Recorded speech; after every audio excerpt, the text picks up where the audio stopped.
Hello everybody, welcome to Bass Labs Tack Hack video.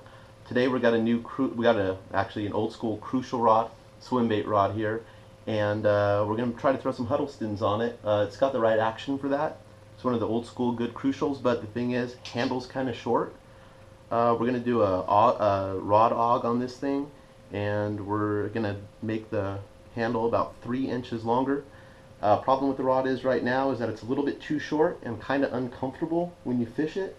The reel sits a little bit too close to your body, and the handle, when you're reeling it in, you try to tuck it underneath your arm, it hits your body midway back, and we like the rod to get a little bit longer, and so it sits up comfortably underneath your arm, and you have a lot of leverage to work the bait and to set the hook. So what we're going to do is we're going to remove this butt cap, expose the blank underneath, and we're going to take some cork and an insert, and we're going to extend the rod back about 3 inches. So that's coming up next. Okay, we're at the first step of augmenting the rod. We have the butt cap still on the rod, and butt cap obviously has to come off. This butt cap was really hard to get off. Sometimes you can pry them with a screwdriver and take the butt cap off this way. This one's epoxied on really good, so what we're going to have to do is, you see that little metal ring right there? We're going to have to get a hacksaw and cut the metal ring, cut straight down along that metal ring. What that's going to do is it's going to expose the back of the cork, and it's going to expose the inside of the rod blank. The inside of the rod blank is what we're going to epoxy the adapter in to extend the handle, but we have to remove this to get to the rod on the inside. So we're going to take our hacksaw,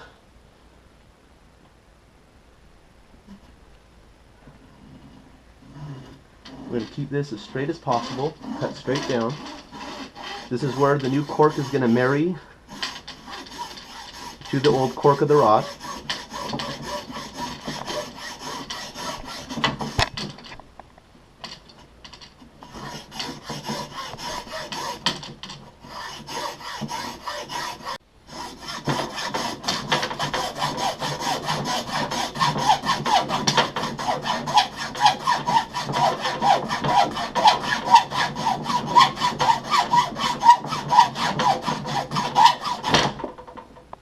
Alright, finished cutting the butt cap off, and as you can see,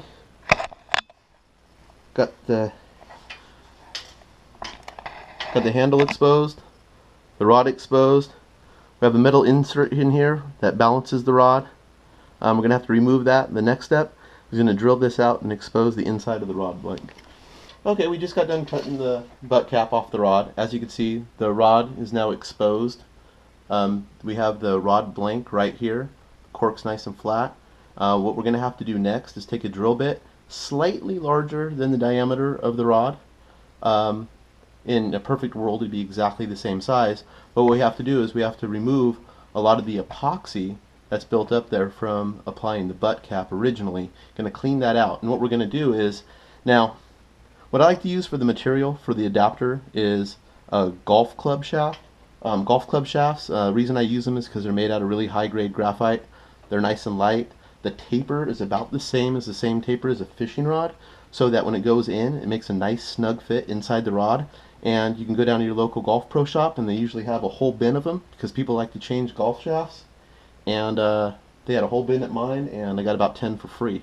So it's good material to use for this. So that's what we're going to be doing next. So I'm taking the drill now. I've got epoxy built up on the inside of the blank.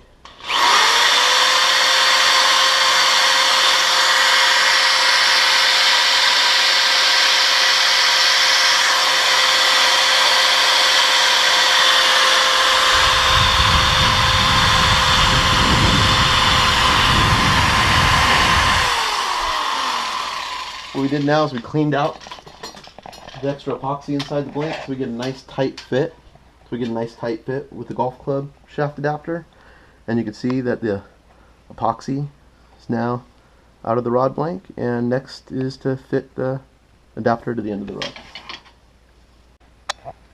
Okay, every RodAug's a little bit different. We did run into a little problem. The drill bit wasn't quite big enough. I wasn't getting a very snug fit with the adapter.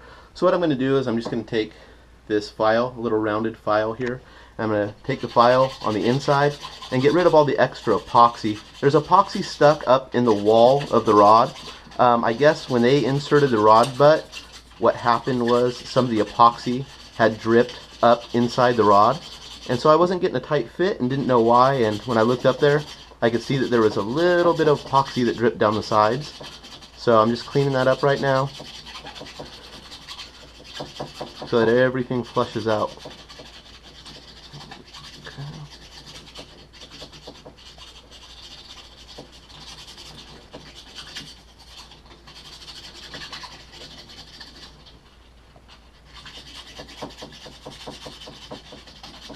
You can kind of feel when it gets right, because you can feel the epoxy and the rod at the same time on the file.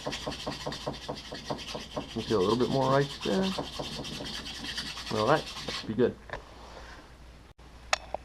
So what we've done now is we've taken all the epoxy out, and what I've done is I've taken the golf club handle right here, nice tailor-made golf club handle, and I've cut it down to a length where the inside of the rod is now the same as the outside diameter of the golf club shaft. It took a little bit of, we didn't record it. It took a little bit of trial and error to get it right, but when you put it in, it feels like you're sticking both ends of a ferrule of a rod together. Gets nice and tight, snug. There's no play. You don't feel a little tick, tick, tick, tick when you're moving it back and forth. What you're feeling is just a nice, snug fit. The epoxy is going to take up a little bit more room than the golf club shaft. So what we're going to do is we're going to take it now and we're going to build up our cork strips or our cork rings from here down to as far as we want to extend the handle of the rod, but we're going to make sure the cork starts a little bit further back than the end of this cork, because as I said, you're not going to be able to push the rod quite as far up into the other rod as you were before when you put the epoxy on the shaft. The next step of constructing this rod is to measure out your cork. Now the cork, we got 2.5 inches here. We go up to the old cork, put this about as far in as we're going to have it when it's permanent, but we didn't push it in quite as far as we can because, as I said, the epoxy is going to hold it out a little bit more. We put a score line here the same length as our cork, so that when our cork marries up to here, we have the rod with a very nice complete looking finish. So take the adapter out of the rod now, and the next step is to cut the adapter to length. Now this whole time I haven't used any power tools or anything. I've just used a common hacksaw, and that's about all you need. Don't need anything fancy to do this. That's the beauty of it. Most of these materials, as I said, were free except for the cork.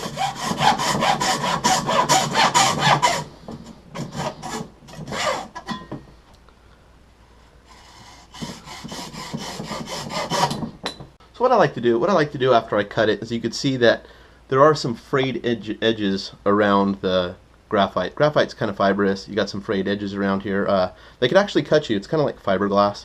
And so what I like to do is I like to take that and get some sandpaper, grind it down a little bit, take all those fibers off, make it nice and smooth. We're not going to install a butt cap to this rod. Basically because we don't have a butt cap. If we had a butt cap, we probably would. This is a little bit easier than applying a butt cap, just applying the straight cork. If you have a butt cap, you need to leave a little excess to put the butt cap over the end of the adapter. We're not doing that in this case, so I'm just going to round these edges off so that when you're in the field or you're putting this thing back together, the little fibers don't come by and cut you. So now that we got the rod adapter cut to length, what we're going to do is we're going to measure, kind of roughly measure the size of the adapter. What you want is you need your cork to sit snugly against the rod adapter. If it doesn't sit snugly against the rod adapter, it kind of moves it around during the drying process. We're going to use Gorilla Glue gel on this thing. The reason I like to use the gel is because it doesn't drip all over the place. And we're actually going to take a drill bit that's about the same diameter as this, a little bit smaller than the rod extension, and we're going to drill holes in the pre-drilled holes in the cork that you get. So you want to keep it pretty centered, and you want it slightly smaller so it makes a nice tight fit on the rod extension. And it's just as easy as lining it up with the pre-existing hole, making sure everything's straight.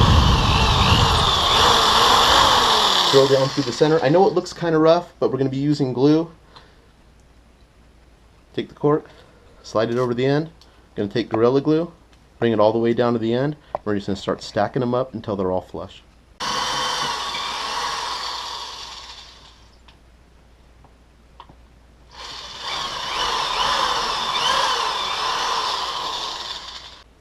Okay, so the first layer of cork, the first cork piece, I'm going to slide down to the bottom of the rod extension.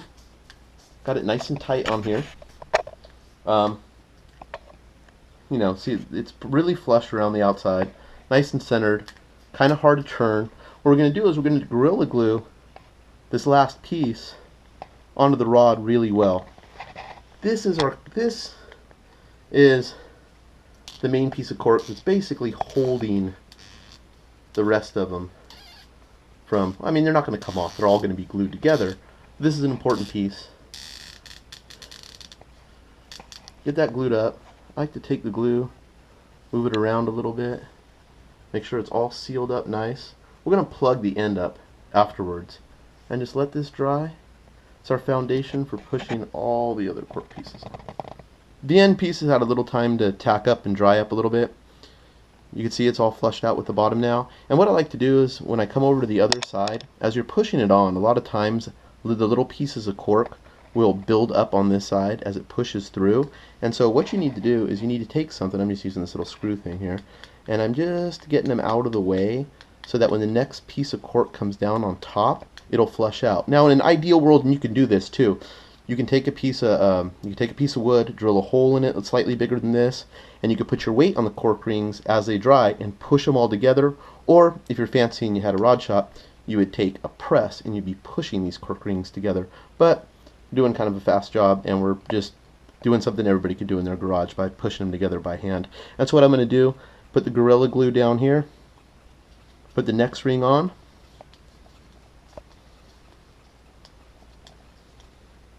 we're going to take the Gorilla Glue, we're going to put a nice coat in between them, take that bottom one that's set up. This is why it needs to set up, so it's anchored, so you have some kind of leverage to push the next cork ring on. Now, as you can see, those two cork rings are nice and flush together. There's a little bit of gap here. I mean, there's a little bit of, you know, it looks like it overlaps not quite perfectly. You got a little gap there, but the thing is that the handle on the rod is about 1 inch in diameter. This is about 1 1/4 inches in diameter. So in the next segment, we're going to be taking this thing and we're going to be shaping the handle with a drill and some sandpaper. So it doesn't really matter if you get them perfect. Get them as lined up as good as you can just by hand in the first step.